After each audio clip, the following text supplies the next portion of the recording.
Yes, I think it's live now. Okay, yeah. Okay. Can just Arafika check once on your phone and confirm me that it's live on YouTube? It's showing it's live. Jemima is checking. Yes. Okay. Yes. Just confirm me once. Yes, yes, we are live. Okay. It's great. Yeah. Okay. Please continue. Please start the session. A very good noon to Professor Thiong'o and good morning to all our participants. On behalf of the team Calcutta Comparatists 1919, I extend my warm welcome to our esteemed speaker and participants who have taken out time for today's session. Calcutta Comparatists 1919 is an independent forum for research scholars of humanities and social sciences. It carries the legacy of the academic study of Indian languages and literature envisioned by Sir Ashutosh Mukherjee and introduced in 1919 at the University of Calcutta. Later, in 2005, a new department was established in sorry, later in 2005, a new department was established under the leadership of Professor Vishwanath Roy, which continues to carry on with the research in Indian languages. Calcutta Comparatists 1919 took inspiration from this history, and it is a platform for sharing research interests and ideas. We are organizing online lectures on various interdisciplinary topics to be delivered by academicians and distinguished research scholars of different fields. Now, I would transfer the virtual microphone to my fellow Protein to introduce Professor Thiong'o. Protein. Thank you, Kingshu. Thank you for the introduction. Now I will introduce Professor Ngugi Thiong'o. Professor Ngugi Thiong'o, currently Distinguished Professor of English and Comparative Literature at the University of California, Irvine. He is also honorary member of American Academy of Letters, a many-sided intellectual. He is a novelist, essayist, playwright, journalist, editor, academic, and social activist. Ngugi Thiong'o burst onto the literary scene in East Africa with the performance of his first major play, The Black Hermit, at the National Theatre in Kampala, Uganda in 1962, as part of the celebration of Uganda's independence. His first novel, Weep Not Child, was published to critical acclaim in 1964, followed by the second novel, The River Between, which was published in 1965. And his third, A Grain of Wheat, which was published in 1966, was a turning point in the formal and ideological direction of his works, and the multi-narrative lines and multi-viewpoints which unfolds at different times and spaces replace the linear temporal unfolding of the plot from a single viewpoint. In 1967, Professor Ngugi Thiong'o became a lecturer in English literature at the University of Nairobi. He taught there until 1977, while in between also serving as fellow in creative writing at Makerere from 1969 to 1970, and also as a visiting associate professor of English and African Studies at Northwestern University from 1970 to 1971. During his tenure at Nairobi, Professor Ngugi Thiong'o was at the center of the politics of English departments in Africa, championing the change of name from English to simply literature to reflect world literature with African and third world literatures at the center. He, with Taban Lo Leong and our Anyomba, authored the polemical declaration on the abolition of the English department, setting in motion a continental and a global debate and practices that later become the heart of postcolonial theories. He has a famous quote which is saying that if there is a need for a study of the historic continuity of a single culture, why can't this be African? Why can't African literature be at the center so that we can view other cultures in relationship to it? And his proposal, which was like created a rage in the academia at a later time, and still we are discussing on these things. And these texts carried in his first volume of literary essays, Homecoming, which appeared in print 1916-19, And these are to be followed in later years by other volumes, including Writers in Politics, which was published in 1981 and subsequently in 1997, Decolonizing the Mind, which was published in 1986, Moving the Center, which was published in 1994, and so on and so forth. And it is like a rare privilege to introduce such a esteemed scholar and right author in our this little research collective, and I am really overwhelmed, and I will not take much time and today. And now I will request my fellow colleague and founder member of Calcutta Comparatists 1919, Arthika Ganguly, to carry on this further this session and to proceed. Arthika, you may begin now. This virtual stage is all yours. Thank you. Thank you so much, Pratik, for this lovely introduction and for introducing Professor Thiong'o. If I may, Professor, it's Ngugi Chia Muthenia. I think I don't know if I pronounced it correctly. Good afternoon to you. And yeah, correct. Yeah, Ngugi. okay. But call me Ngugi, like or Professor Ngugi. Professor Ngugi. Okay. Yeah, yeah. Thank you, Professor. And it's really an honor, and thank you for taking the time to say yes to your invitation. And it's a privilege for us, for students like us, to converse with a man of your stature. Also, it's a fan, you can say a fan moment for us, for people who have studied your works, who have studied African literature, literatures of Africa. And so, Professor, before beginning this conversation, and we collected questions from scholars around the world, and I would like to know, and I think even our audience would like to know, like, can you elaborate more on your journey of becoming a writer? Like, why did you started writing? Where do you derive your creativity from your writings? And how did your childhood in Kenya particularly affected your writing process? Because I think not all of us have read yet your memoir, Dreams in a Time of War, a childhood memoir that was published in 2010. Maybe not everyone is aware of it. So can you shed some light on Oh, that? yes. Yeah, thank you. I have actually written all about this in my childhood memoir called what? Dreams in a Time of War. But that also, actually, come to think of it, that also summarizes the idea of writing and imagination. It's like dreams. Huh? Writing is like, okay. I describe, my definition of writing is conscious dreaming in words. Like when we dream at night, the mind connects all sorts of things. Huh? You can see yourself in different places, or you can see yourself flying in a dream. And when you wake up, oh my God, what happened to my wings of flight? Okay. Because the mind, when you're dreaming, the subconscious flows anywhere, connecting things, Now, art or writing is conscious. You are dreaming the same way, but consciously, okay? In a way, because you also connecting various things, yeah.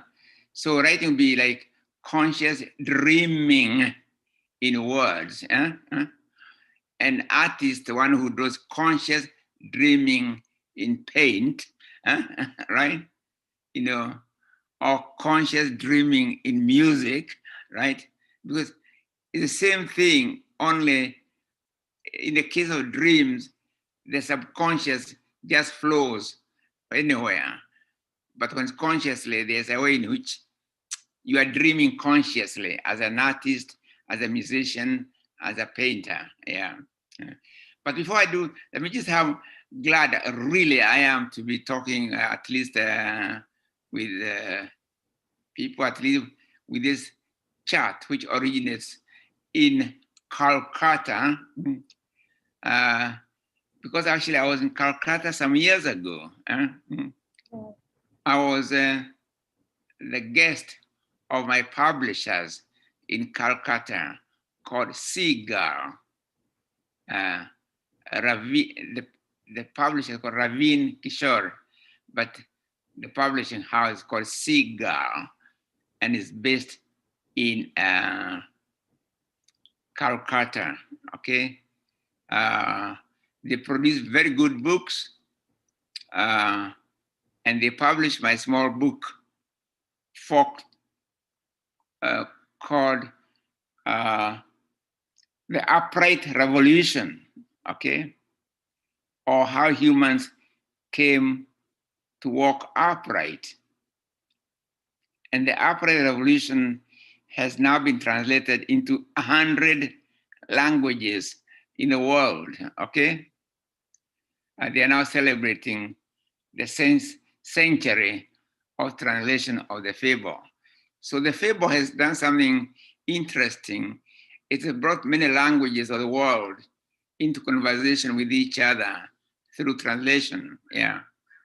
Because the story is also in some Indian languages, in some European languages, in some American languages, and of course in African languages. So you can Google it. It's called, okay, let me get it, the upright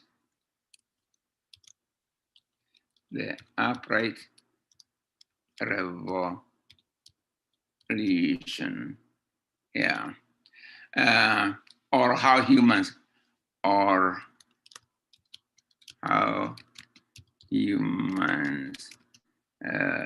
walked upright or something. Okay, yeah. Or something like that anyway. Yeah.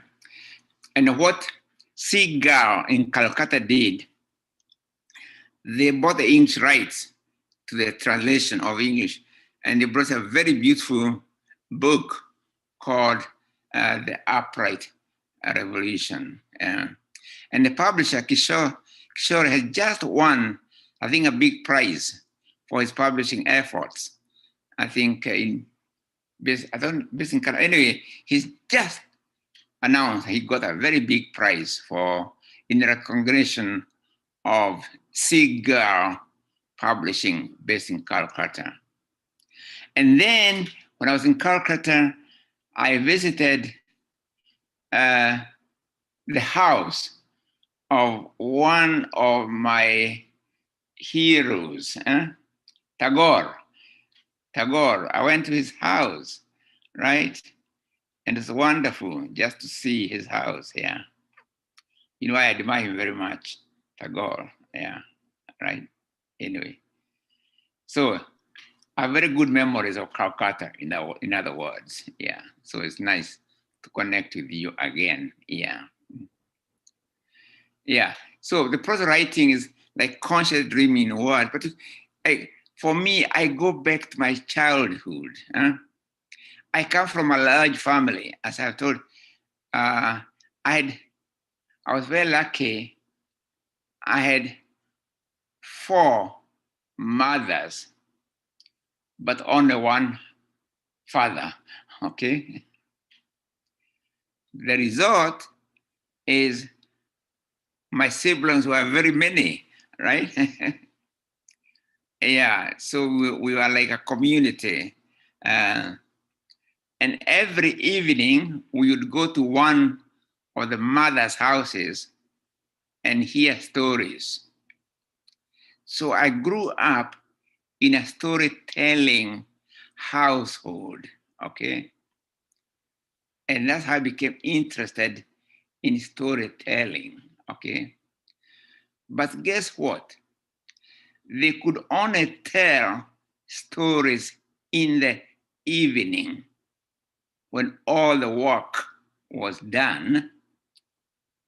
They said that stories went away in daytime, and they only came in the evening when all the work of the day had been done, okay?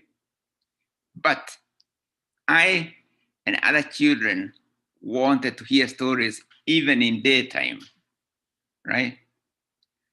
So when eventually I was able to go to school and be able to read and get a book of stories, it was wonderful to be able to tell myself stories in daytime, through reading books. Yeah. So my interest in writing or telling stories, it begins really in my childhood. Yeah. But I never came to rewriting until I went to Makerere University College in Kampala, Uganda. Makerere College was an overseas college of the University of London, right? And it used to serve Kenya, Uganda, Tanzania, Zimbabwe. I mean, it's East and Central Africa. It was the only college. Yeah. So to be invited to Makerere was a big thing. You felt you are highly educated. Yeah. Because we thought Makerere was the best college in the world. Huh? That's how we thought anyway at the time, anyway. Yeah. I left Kenya for Makerere in neighboring Uganda in 1959, 60. And by 1961, I'd finished my first novel, The River Between. So I began writing really when I was a student. Yeah. Yeah. This has also created my belief that there's nobody who has a monopoly over imagination, that even children can dream, adults can dream. Yeah. We are all dreamers in one way or another. So there's nobody who cannot write a book, so to speak, if they want to, because a question of dreaming, and we are dreamers. Human beings, we are dreamers. We all have imagination. Imagination makes human, right? Right? Yeah. With imagination, we can do everything. We imagine God or gods. We imagine future. Some people imagine resurrection. Yeah. So imagination makes the invisible visible, right? Yeah. Imagination makes the invisible visible. Yeah. And that's a joy for me of writing. Yeah. So starting as an undergraduate, and as an undergraduate, I believed you could do anything. I didn't want to be bound by being a student. I didn't want to sort of say, you are a student, you cannot do this. Or you are first year student, you can't do this. So as a first year, when I started writing books, okay? Yeah, and that was okay. I believed it was possible. I was my second year when I finished my second book, Weep Not Child, and so on, the play, The Black Hermit, and so on and so forth, okay? So it can be done. There's no mystery about it. The mystery is in the imagination, which we all possess. Yeah, right. Thank you, Professor, for this very lovely answer. And also, like you're talking about Tagore and Kolkata. Thank you for mentioning that also. So, do you think, as a writer, Indian writers like Tagore, like you said, he's a hero, he have also influenced your writings in any kind of way? We will love to know that. What? Sorry, can you say that again, please? Like Indian writers like Tagore, Rabindranath Tagore, has he influenced you in any kind of way? Yeah, You said he's your hero. yeah, because one thing is very, very important. Of course, the other Indian writers who impacted my life, even in lately, I discovered Indian epics like Mahabharata and Ramayana, but particularly I really love Mahabharata. And it's a great epic, and it's, oh my God, it has everything, yeah? Right? Mahabharata. It is in aeroplanes and, oh my God, yeah? Or people born in the belly of the fish. I mean, oh, wow. The imagination is tremendous. Yeah? And of course, there's a story which I like very much in Mahabharata. The story, or was it? There's a poor boy who learns to arrows. He does better. The Lord who teaches sons of the rich how to use bows and arrows, they refuse to teach him. So the boy goes in the forest and makes an image of the teacher who refused to teach him, and learns to do arrows better than even the the leading prince, right? Yeah, he can do 7 or 10 arrows before the mother dog has opened his mouth or something. Yeah, so amazing. So instead of praising him for his work and say, oh, wonderful, huh? He can do it, they cut off his thumb by tricking him that he's giving a gift to his teacher, huh? Right? So Yes. they disable him. So that for me became an image of, in this world of capitalist inequalities, how those who profiteer from working people disable working people, right? Yeah. So that story became very important in my novel, Wizard of the Crow, okay? I've retold the story in my novel, Wizard of the Crow, yeah. So you can see, yeah, Indian epics have also impacted my life, yeah. That's an honor for us as well. And I remember during our African studies class, when you used to learn about the epic Sundiata, we used to compare it with our Ramayana. Yes. So yes, it's so similar. Yeah. Yeah. And that's how epics or mythos should be read comparatively. Yeah. But when in the days of Makerere, or because Makerere in Uganda, Kenya, Tanzania, they were British colonies, okay? Right, you know. So our English departments were structured around the Greeks. Yeah? Knowledge starts with the Greeks and that kind of thing. So you learn about Greek mythologies, but not other mythologies. And it's wrong, because mythologies of people in the world are all very interesting, and they should be read comparatively, not in a hierarchical manner, right? Yeah.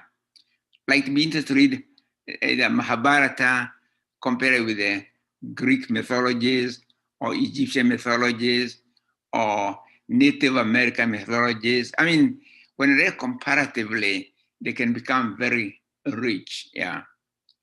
But in the colonial system, everything was hierarchical, not comparative, not as a network of equal give and take, hierarchy, yeah. So, and that's wrong. I think we can gain more if you read Sandiata against Mahabharata, for instance, against Greek mythologies, against Norse from Northern Europe, you know, that kind of thing. Icelandic sagas, you know, we gain more, right? Yeah. Than when they are placed in a hierarchy. Yeah. And for me, Tagore then is an example, a writer who wrote in an Indian language, I think Bengali or something, yeah? He wrote in Bengali, you know, and yeah. And So for me, that's, really an inspiration, yeah, for me, yeah.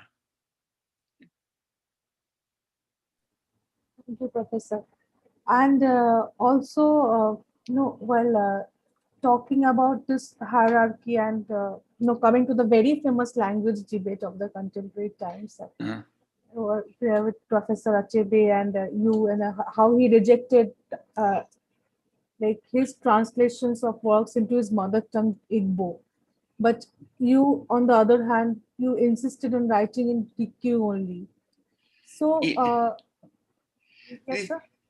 yeah, you see, the language issue is, to me, is very, very important in the world, really, because if you look at the colonial system, anywhere, whether in India, Africa, or in Europe, the colonial system always sees a relationship in terms of hierarchies. One higher, always one higher than another, right? Never question of give and take. Yeah. So languages, European languages were seen as if they were higher than, say, Asian languages or higher than African languages, okay? In the case of English, it was seen as higher than, but the English, of course, higher than any other language. So if you look at the history of English in English colonies, it was English language based on suppression of native people's languages. Never that they can learn from each other, no, but that in order for English to be, other languages must cease to be. Okay, let me repeat. In order for English to be, other languages must cease to be, right? In other words, colonial languages were erected on the death of the languages of the colonized. Yeah, that's how it was. And it's happened in the case of Ireland, for instance. And Ireland is a European country, remember, but it was as a colony of the English. Their language was suppressed in the same way. Yeah. And there's a book, I know the English poet called Spenser. He was a contemporary of Shakespeare. And in 1596, he wrote a book called A View of Ireland at the present time, in which he really is talking about how to conquer the Irish, because the English settlers had not been able to suppress the Irish. They kept on rising and so on, So in this book, A View of Ireland at the present time, Spenser, a contemporary of Shakespeare, more or less argues that the best way to suppress the Irish is through language, okay? First, through naming system. In fact, he says sarcastically, remove their O's and marks, because the Irish say like, so, or Daniel or Mark, say remove marks and O's, and then use English, suppress their language. And then he says, they will soon forget who they are. This was 1596. He's talking about that. The same idea basically was repeated in India by Macaulay. I'm sure you know Macaulay's Minutes on Indian Education. Yeah, on 1834, I believe. Again, the same idea that they want to suppress Persian or Sanskrit and so on, and make English real language. And he says, in order to create a class of Indians in color of the skin, in religion, in manner of dress, but with English minds, okay? This is still there today. One can read it, one can even Google it, okay? And this was in that form. But the same idea was repeated, or in different ways, was repeated in America for Native American kids, okay? In 1820, wait a minute, 23, I think I may got this wrong. There's a famous school in Pennsylvania, eastern side of America, Carlyle School, meant for the education of Native American kids, okay? And when the kids came to school, all of them, within the first day, they were all given English names. Yeah. Then their language was suppressed and English became their language. Now, Captain Pratt, P-R-A-T-T, who founded the school, would later say he founded the school in order to kill the Indian and save the man, okay? Right? We can see the Maori people, and the same thing was done to Maori people. In Australia, the same thing. So it's a colonial thing, okay? Right? Languages, remember, language can talk to each other, right? Each language, I don't want to give a lecture, but let me put it this way. Each language has its own musicality, right? In other words, languages are like musical instruments, okay? Here's a piano, for instance, or the guitar, or the violin, and sitar, the Indian instruments. They produce, each instrument has its musicality. They can play the same melody, but you'll be able to tell that's the musicality of piano, guitar, sitar, or any other instrument, okay? You can tell because the musicality is different, but there's no musicality which is higher than any other, right? Right? So you don't say, let's abolish all other musical instruments and leave only the sound of the piano, right? You don't do that. On the contrary, you say this and this instrument, they can play together and together they produce orchestra or harmony or duet or whatever, right? Yeah. But with the colonial policy on language, it's assumed that the musicality of English was somehow higher than the musicality of Hindu, say, for example, or Gujarati, and so on, okay? It's not true. Each language, however small, has its unique musicality, and their musical is not less or higher than any other, it's just unique musicality of, and that's the beauty of languages, big or small. Each language has that unique musicality. And languages can help each other. We can learn from each other, okay? They can give to each other and they retain their own uniqueness at the same time. So we don't have to put them in a hierarchical structure like colonialism did, okay? Right? When you put things in a hierarchical structure, the one that suffocates the ones below, right? But when they, anyway, yeah, so that's what colonialism does and did. But unfortunately, many countries in the world, both African, Asian, they still retain this notion of hierarchy, right? that one language somehow is higher than another, right? You can have a language helping in communication across languages, but not in terms of hierarchy, okay? Yeah. So many countries in the world have unfortunately swallowed the idea of hierarchy of languages.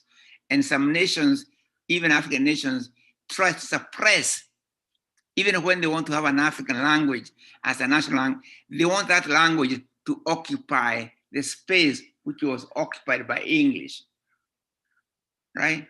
And it's wrong, right? But languages can talk to each other, right? You can even have a language one which enables other language to communicate with each other, huh? Right? Well, but we all have been affected by that. You know, okay, someone is, oh, Hindu is higher than. No, it's not higher, but it has got its unique musicality, like just like Gujarati, right? Yeah, I mean, and together they produce something else. They can help each other, right? But when you put in a hierarchy, then it's one suffocates the others. And that's a colonial thing. It has nothing to do with the languages. Languages are beautiful. Each language has unique musicality. And languages can talk to each other. They can communicate. You know, I'm glad I can read through translation. I can read Mahabharata, for instance. All right? I can read it through translation. That's good, right? I can read Greek classics through translation, and that's great, right? So hierarchy, for me, I'm sorry to go on about it, but I believe strong in it because I see it everywhere. There's hierarchy all the time, you know, that we want to suppress some cultures in order for us. We cannot think of cultures in terms of giving to each other. You know, colonial made us think only in terms of hierarchy. So you want to replace English with another language, and then you want that language to occupy the same space that was occupied by the colonial language. It is a reimagining relationship between languages, which is creative, is beautiful. They give life to each other, okay? So let me end up with this one. I've always said that monolingualism is the carbon monoxide of cultures. Let me repeat, monolingualism is the carbon monoxide of cultures. Multilingualism is the oxygen of cultures, right? Right. So many languages, oxygen, one language suppressing others, like carbon monoxide. Yeah. Anyway, I didn't mean to preach. I just get carried away. Yeah. Yes, Professor Ngugi, you said the right thing, and it's like it makes me remember Franz Fanon. He said, "Black skin, white mask." It's almost that a Yeah. language replacing another English. It's almost the black skin wearing the white mask. Yes, yeah. It doesn't have to be. I mean, I can learn Gujarati and this beautiful language, right? But I can also learn Kiswahili. I can learn Mandarin. They are unique and beautiful. Do they have to be in a hierarchical situation? No, they don't, right? But the colonial past or the imperialist past has made us always think in terms of hierarchy. And what we have done in almost post-colonial countries, we have normalized abnormality of the colonial system, of the colonial thinking. So we normalize abnormality, and because this normalized abnormality becomes the foundation of new nations. So we even quarrel about, say that my religion is higher than yours. Must it be so, right? Yeah. Why can they be and learn from each other, right? Why must I say my God is some higher than your God? No, my God, okay, let me put it this way. The statement that my God is more of a God than yours is very ungodly, okay? Yeah. So if you hear anybody saying that their God is somehow higher than other gods, tell, you're being very ungodly, okay? Yeah. But like languages, all religions can learn from each other. Why not? Right. Surely they can, and surely they should. As a professor, coming to language question only, like you wrote "devil on the cross" when you're in prison, on Right. the prison issue toilet paper. So, like after so many years of writing in GQ language, do you believe that you have been able to achieve that resurrection of African memory that you Uh, talk about in as well, also in global ethics as well? no, it's a struggle that continues all over the world. It's not just me. You know, we have to. This hierarchy of is so embedded in our continuous struggle. My latest work actually is here. In Gikoyo is called Keda Moyoru in Gikoyo. Keda Moyoru. Keda Moyoru. In English translation, the perfect nine. Okay. The perfect nine. Yeah. And I like it. I like writing Gikoyo because I can exploit the musicality of Gikoyo. But it's also good that my books are available in translation, and others can just like I enjoy Tolstoy in translation because I don't know Russian, but I like his books. Yeah, though in translation. Yeah. My new book, Siga, published in Calcutta. I'll bring out a new book of mine, I think next year, to commemorate I think 50 years of their publishing history. And the book is called, they may change the title, but just now they call it to be it's on translation as, and I define translation as the language of languages, right? Yeah. You know, I see translation as a common language of languages. Yeah. So Siga Publishers will bring about my book on translation because I really believe in translation. Yeah. I don't know Sanskrit, so I'm quite happy that Mahabharata is available to me in English translation. Of course, I would like to read it in Sanskrit or original, but since my Sanskrit is zero, I'm quite happy to access it through translation. Yeah. And also, you have translated The Perfect Nine in English. You yourself have Yes, I did translated. that. Yeah. This is my translation of that. Yeah, because I had a problem. Sorry. Because I believe in translation. So it's an example. I don't like doing it myself, by the way. I find it a bit boring doing my own translation of a book which I've written. But I want to show that it can be done, that writing a Koyo does not prevent my book from being accessed by other language communities. Yeah. Yes, translation can be a powerful tool, and also as a professor of comparative literature, you know better than any of us how translation can actually help in bridging gap between cultures and languages. Yeah, it's really, when you come to think of it, oh my God, many literature we come to enjoy are translations, right? perhaps in terms of religions, there's one book, the Christian book called the Bible, which is read by thousands all over the world, but only available to them through translations, right?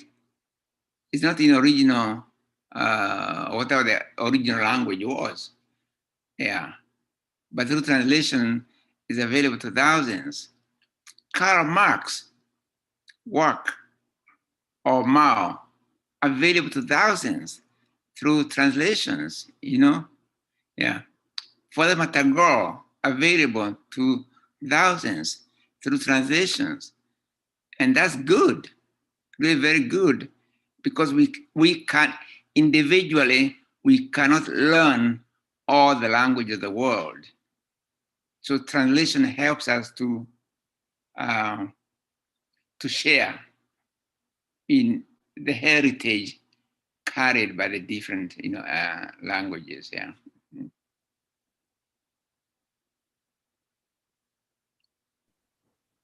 And Professor, you have to talk.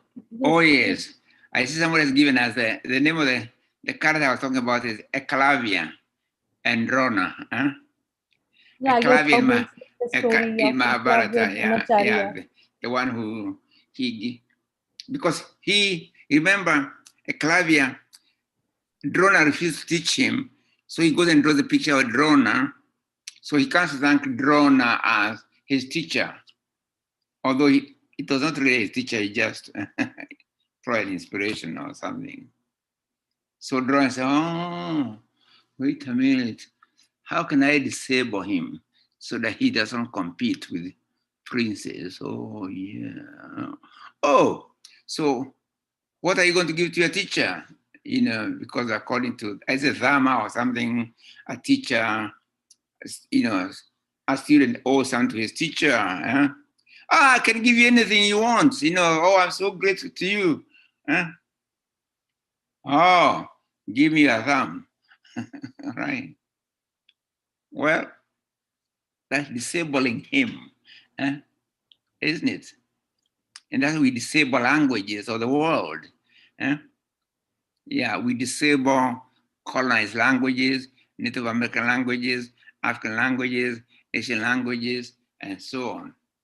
Or when we insist that only one language, when we nationalize the European idea of one language state, we are again doing the same thing, disabling. We are cutting off the thumb from, right?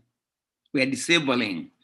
Instead of enabling, we disable, okay? But language should enable each other, not disable, okay? Yeah.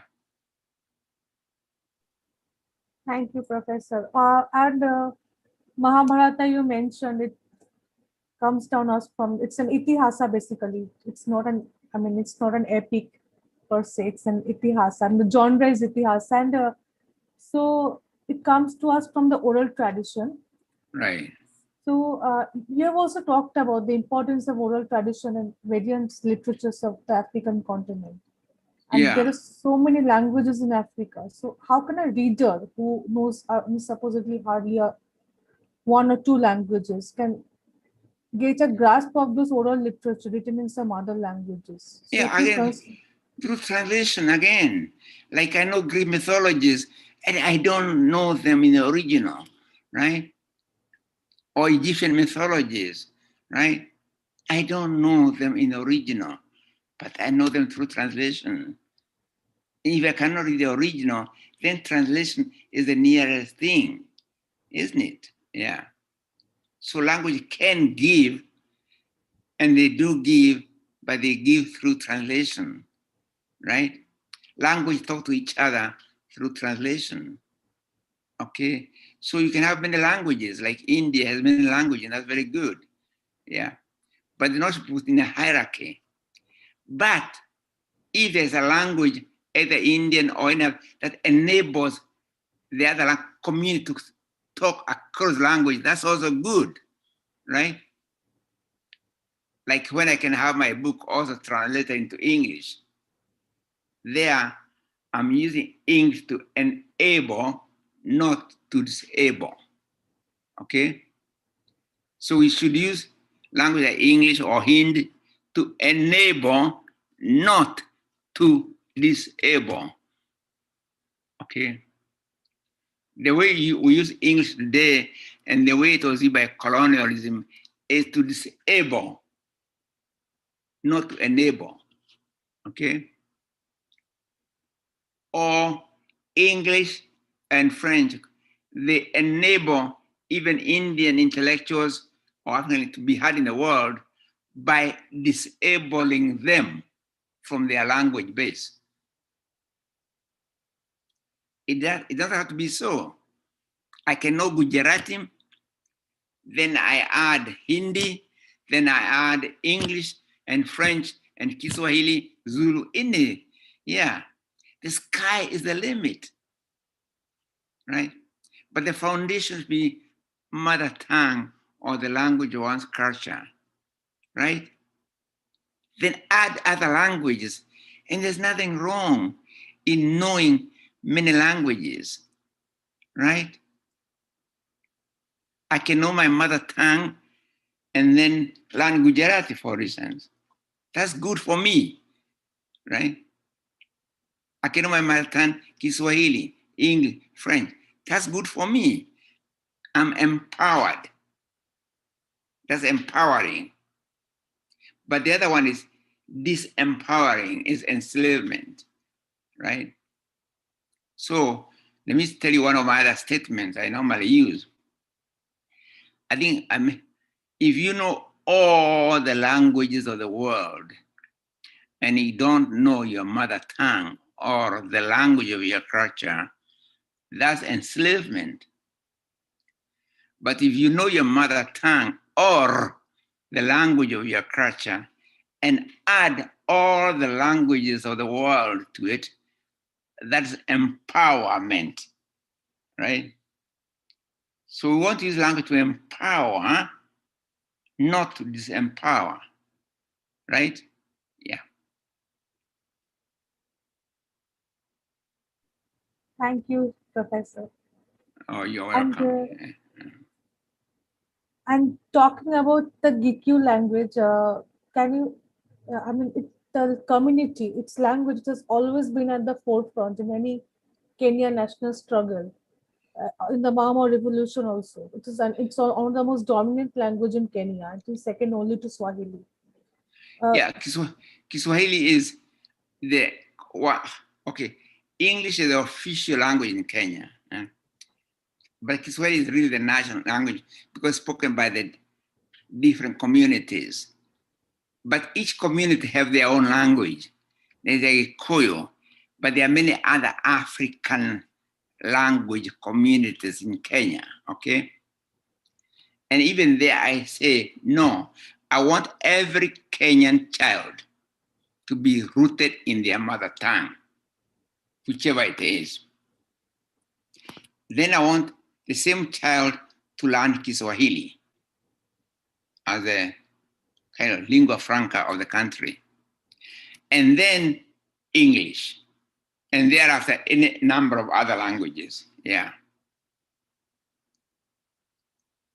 But I don't think anybody has any right in the name of nationalism or whatever to uproot any child from their mother tongue. But they can add to the mother tongue. And that's good for the child. But not uproot him or her from their mother tongue, but add to their knowledge of mother tongue. Okay. Yeah, I'm sorry I become very passionate when I come to so I'll try and calm down a little bit. Okay. Yeah. No, it's okay. And I was also thinking, can you shed some light on the Gikyu literary and cultural scenario? Because Yeah, many of us do not have much knowledge. Iko actually is a very beautiful, well, like many, I mean, I said, every language is musicality. Iko language musicality comes from especially alliteration, which I use quite a lot. In English, alliteration can be very boring, okay?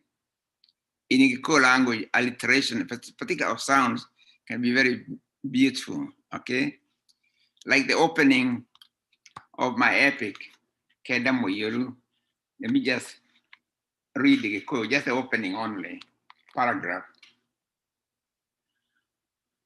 Gugana roa Gikuyu namobi ashiari aro shiaro Kedamo Yoru.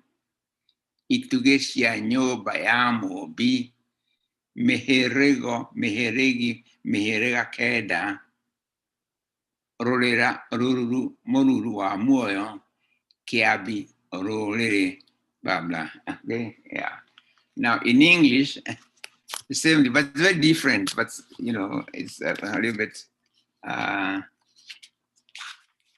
In English, I'm reading the same paragraph in English, the opening paragraph. I'll tell the tale of Gikuyu and Mombi and their daughters, the perfect nine, matriarchs of the house of Mombi, founders of their 9 clans, progenitors of a nation. Yeah, very different sound system, but yeah, that's fun. Yeah. All languages are very beautiful because of that musicality I was talking about. Yeah. But like since you wrote Decolonizing the Mind, have you been able to decolonize our mind? I think that we can say the debate is raging on, actually. Come to see, if I go to YouTube, other place, I see so many things, decolonizing this, decolonizing universities, decolonize the academy. So South Africa, decolonizing, the concept of decolonization is now all over the world, right? Yeah. When I was using it in 1980 something, I kind of, it was very rare. People say, oh, wow, Ngugi, what are you talking about? You know, right? But now it's all over and it's a good thing, yeah. Because we should discuss the politics of decolonization and their implications in our cultures, in our education system, and so on. For instance, and now I don't want to digress. For instance, one of the things that needs to be done is a decolonization of the cognitive process. And it's this, you know, the colonial system all over, wherever, they always talked as if knowledge begins elsewhere. Knowledge begins in Europe and comes to us. So, of course, you belong to the current generation, but our generation, who were born in colonial days, you know, we can remember learning all about the rivers of Europe before we learn the names of the rivers around us, okay? So you grew up thinking there's something special about the rivers of Europe or other things, you know. That one is a distortion of the cognitive process. What's the cognitive process? Is that knowledge system begins where we are, okay? Knowledge begins from here, where I am, to there, okay? Next, the colonial says knowledge begins there in Europe and comes to us. Now I say, no, knowledge begins wherever you are, here. Even in Calcutta, knowledge begins in Calcutta for me. Then I can connect Calcutta to New Delhi, to Bombay, or Mumbai. I can connect to East Africa, to Europe, to whatever, right? So I'm in Calcutta, I can connect Calcutta to the world. From Calcutta to the world, from Calcutta to the stars, okay?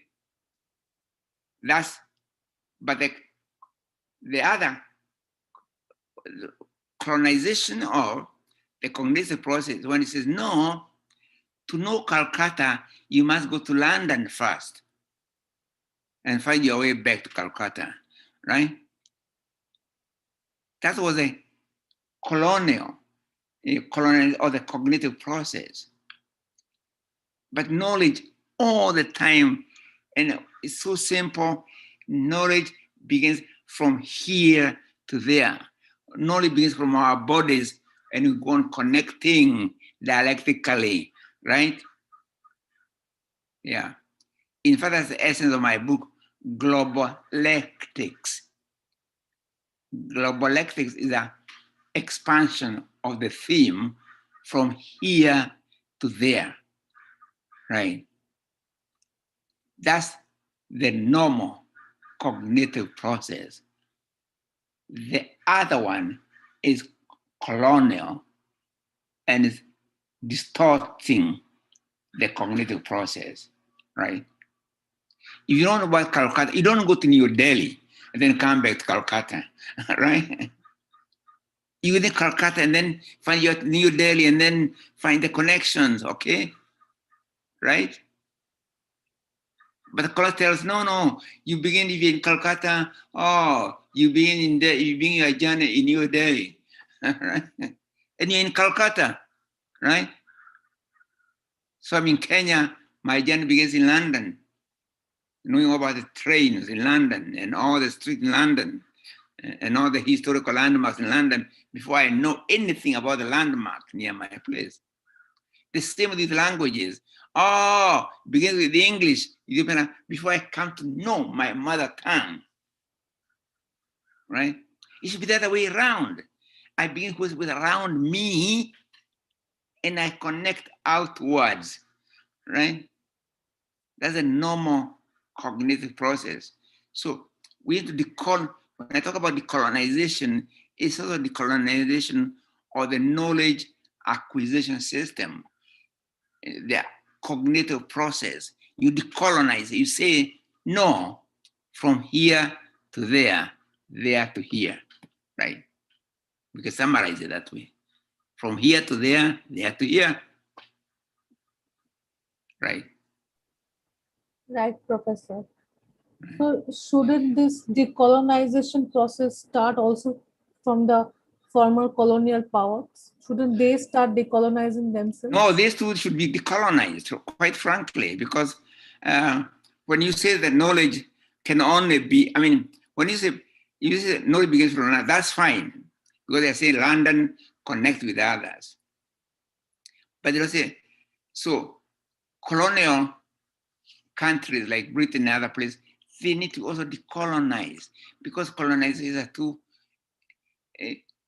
the colonial process is the colonizer and colonized. In other words, there's no colony without colonized and colonized.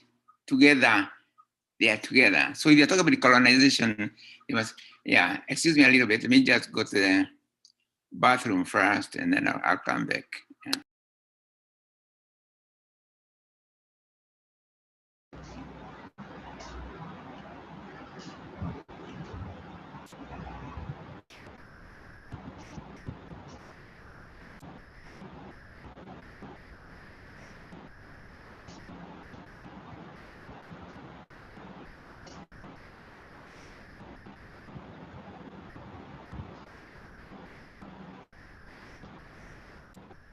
Please bear with us for a minute. Professor will be back soon. Thank you.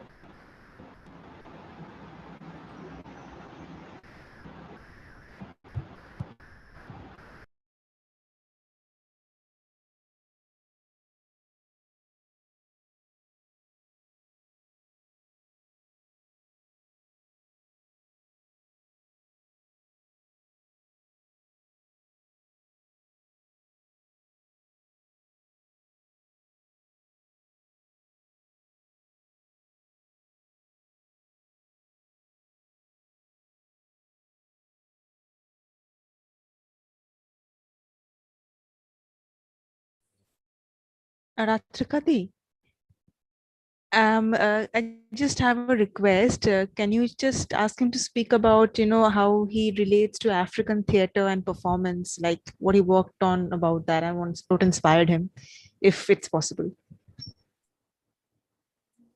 Yeah. Can you put the question in the chat box? I was thinking of taking them. Yes, if you can please Yeah, sure. put it as a comment. Sure. Thank you. And also, when Professor comes back, let's ask him how much time we have, and then we can proceed to take the questions. And yes, Yes. meanwhile, we have many questions and comments in the YouTube chat box also.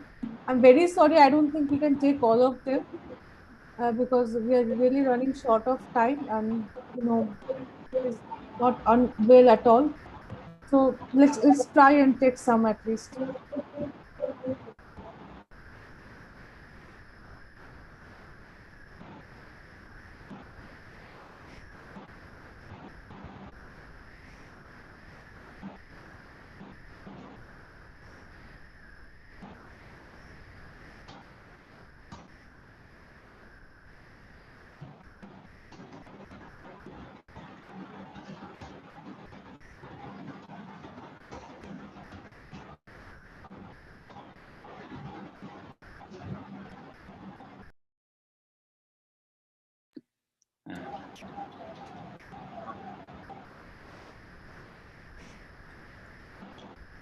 Sorry for the, yeah. Yeah, you're back. Yeah, right. I see there's somebody who's asking me about the questions of internationalism and the politics of interlanguage interactions. And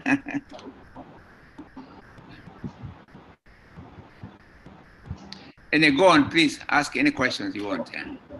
Yes, Professor, if you permit, we have some questions in the chat box also. Before I go on asking my questions, maybe we can take them from the participants who are in Zoom right now. Yeah, The okay. first is Arif. Arif is asking, what are your views on the effects of the hierarchy of languages on scripting history in a multilingual and multicultural nation? Sir, can you ask again? What is my... What are your views on the effects of the hierarchy of languages on scripting history in a multilingual and multicultural nation like India? No, again, okay, many cultures, like I said before, multilingualism is oxygen of cultures. Imagine, say, even just take it this way. India has many languages, right? Okay. Imagine a book, say, originally written in Malayam. Malayam is a language in, yeah, you know Malayam or? Anyway, It's Malayalam. It's Malayalam. Yeah, or Tamil or whatever. Now, and then the same book translated into all the languages of India, right? Yeah. And the same with a book that begins with Hindi, then is available in all the other languages. Imagine this vast dialogue among the languages of India. They would breathe life into each other. Yeah. Yeah. Freed from hierarchy. Okay? Yeah. But languages, yeah, so multilingualism and multicultural is a good thing. It's like in nature. Imagine if you had a garden, we like flowers for it. Oh, let me use another image. We like flowers for roses, correct? But imagine if all the gardens around you, the roses were all red. No matter what you looked at, all the flowers were red, right? All of them. My God, you so no, you see, you'd see red when you, right? Yeah.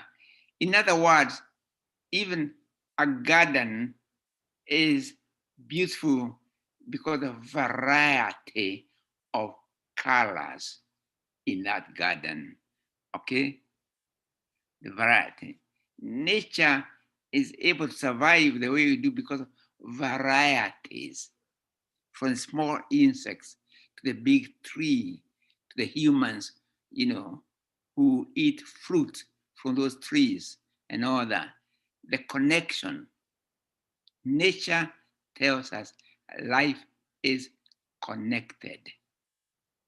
Yeah. Colonial tells us no, life is hierarchy, right? Nature tells us life is give and take.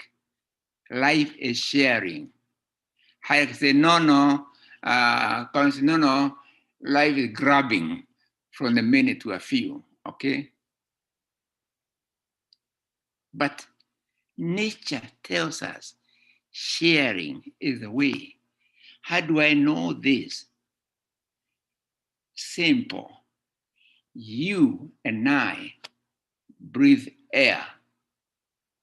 We cannot survive without the air around us, or say without oxygen. But same is equally true of trees, right?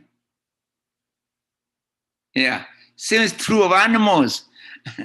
So it's already there, trees, humans, and we share air, right?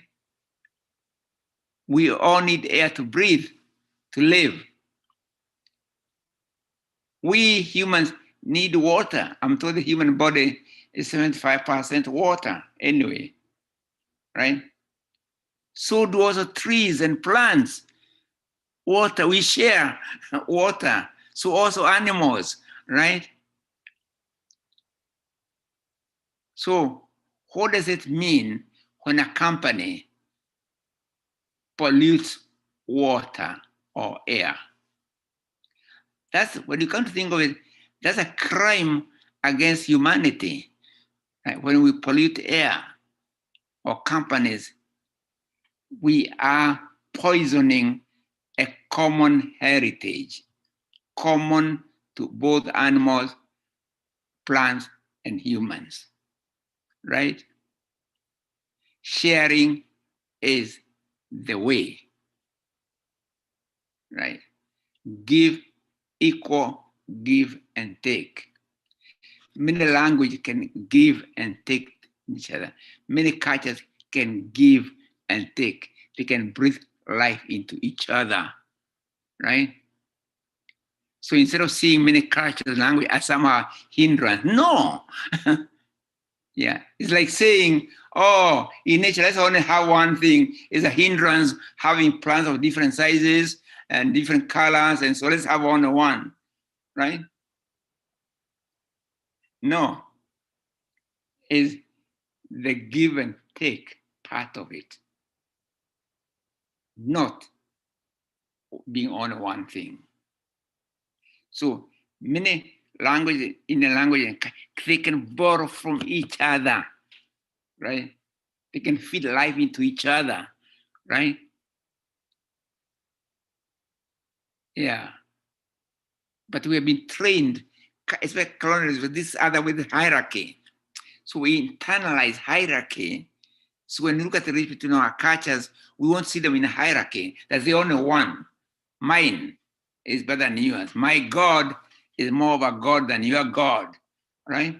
And we fight over that. No, my God is more of a God. You know, why? Bring those gods together in a dialogue. Bring a table and put all the gods around there and have a good supper together, all right? Yeah.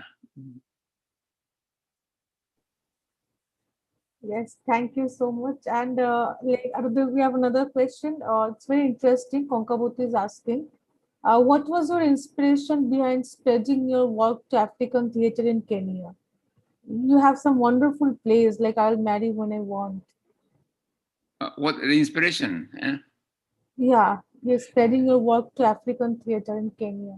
Yeah, I like theater again is Well, anyway, I like theater anyway, but Gahikade is very important in my intellectual development because that's the first time I did a play in my mother tongue, Ikoyo, and therefore worked in a community.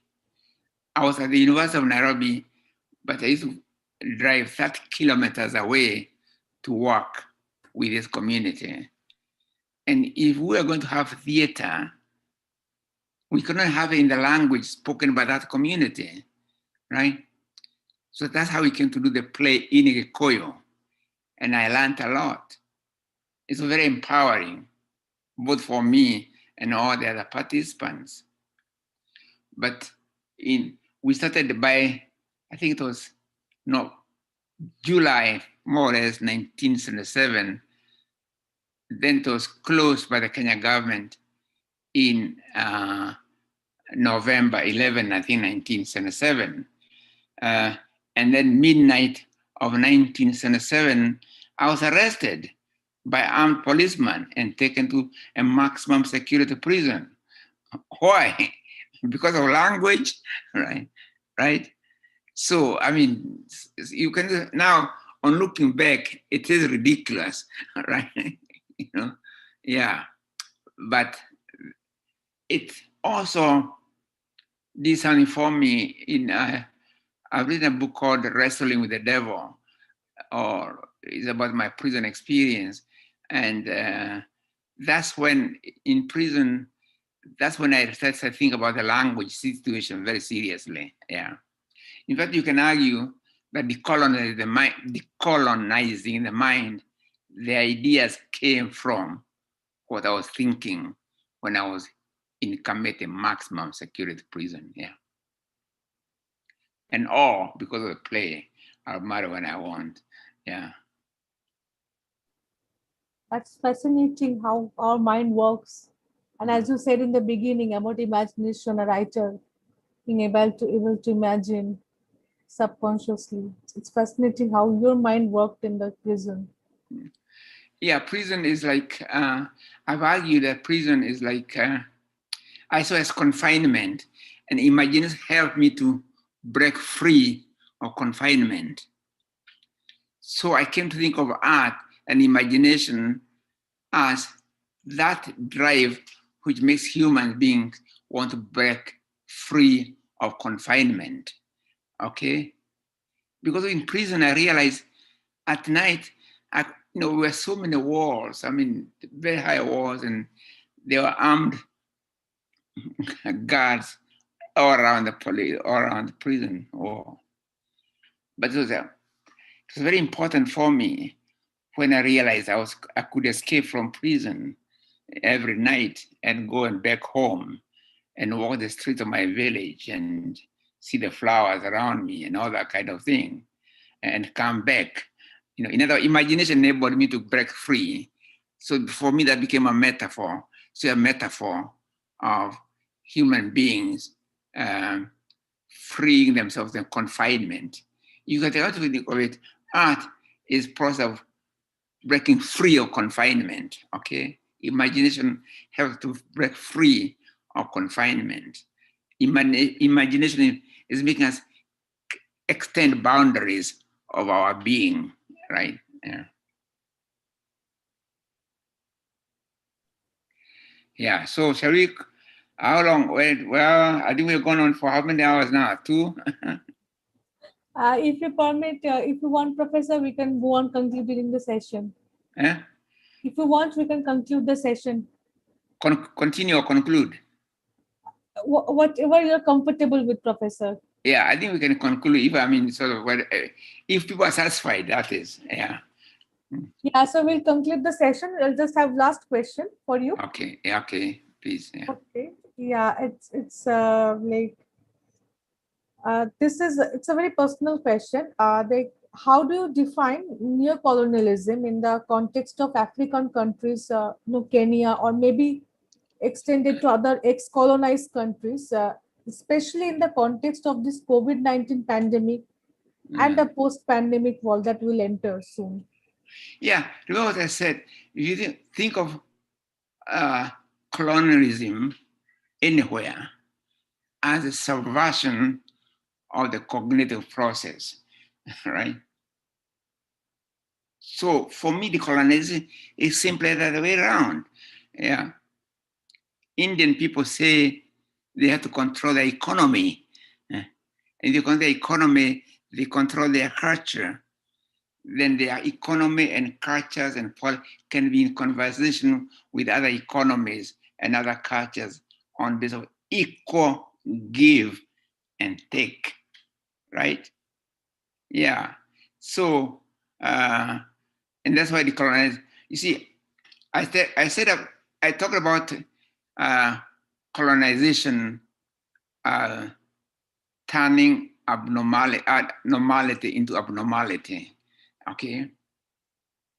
And what happened with the post-colonial, they normalized the abnormality of the colonial system and called it African nationalism or whatever. No, we need to free our economies and even our thinking from the abnormality created by the colonial system. Yeah. Yeah. And once again, summed up by the phrase, from here to there to here. Or what they call more, whatever, globaletics. Let me just global.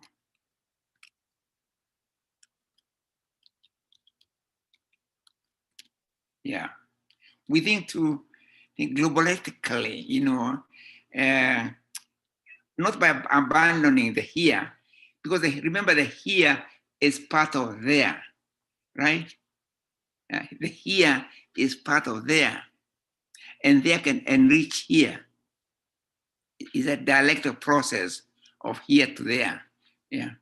It's like, let me give you an example. It's like, if you know your house very well, then when you take a path from your house, then you know how to come back. So you know how your house connects to other houses and other centers. But you also know how to come back. But the more you know of other places, the more it enriches your knowledge of your home, right? So the dialectical process is a process of give and take. It's a process of mutual enrichment all the time, right? From Calcutta to the world. But then Calcutta also learns from the world, right? Right, yeah. Okay, guys? Yes, thank you very much, Professor. It was very enriching. It's a lifetime experience for us. And I will request Protein, whoever is present here, please deliver the formal vote of thanks to Professor Ngugi. Yes, Pratim.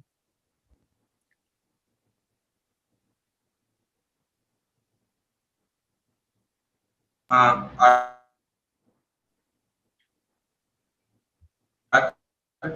I audible?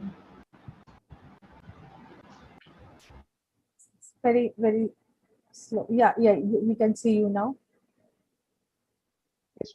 Pratim, just wait for one second. I'm trying to connect you, and then I think your network will be fine. Just a moment. This talk has really enriched us, Professor. I just hope we can do more of this later, and we hope you recover soon. We Oh, yes. pray for you. Just invite me again. Yeah, I'll be back. Yeah, yeah. It'll be great to have you back and Yeah. to have you in Kolkata, physically, not just virtually. Yes, Yeah. someday if we can meet you physically. Oh yes, I'd love to come back to Calcutta. Yeah. In the meantime, ask you to get the book Globaletics to really enlighten what we talk about here. Globaletics, yeah. Surely, Professor. Yeah. Surely. Yes, Pratim, I think now your connection is better. Yes, please go ahead. Thank you, Kinshuk. Thank you, everyone. I have no words to express my gratitude, actually. But yes, we have to end this session. And thank you again. Thank you to Professor Ngugi for giving us such, elaborate explanation on the various things. And in all these years, we have already listened to our teachers are talking about the center, margin, hierarchies, and the hegemonies of the language and everything. But it all like made a clear sense to us today, and we're really grateful for responding us. And thank to Barbara who already, take care of everything, the communication, and without her, it would have been able to, couldn't organize it today. So I have really no words to express my gratitude. But anyway, we have to end this session. And thank you, Professor Ngugi, for coming us and for having this conversation. Thank you to our dear participants and for joining us today and at this late hour. And we are really thankful to you and Professor Ngugi. I think this session has come to its end. And stay safe, everyone, in this pandemic. And hope we'll meet soon again. Probably not in this virtual world, probably in real world, in physically, we will have this talk, have this sort of discussion again, and will probably enlighten ourselves. So thank you, Professor Ngugi. Thank you for your such enriching conversation. Okay, thank you very much, everybody. Yeah, okay. Thanks So to all now, our participants who are viewing on YouTube, and thanks to all our participants who are present in Zoom, and of course, thanks to Professor Ngugi. thank you. Bye bye, everyone.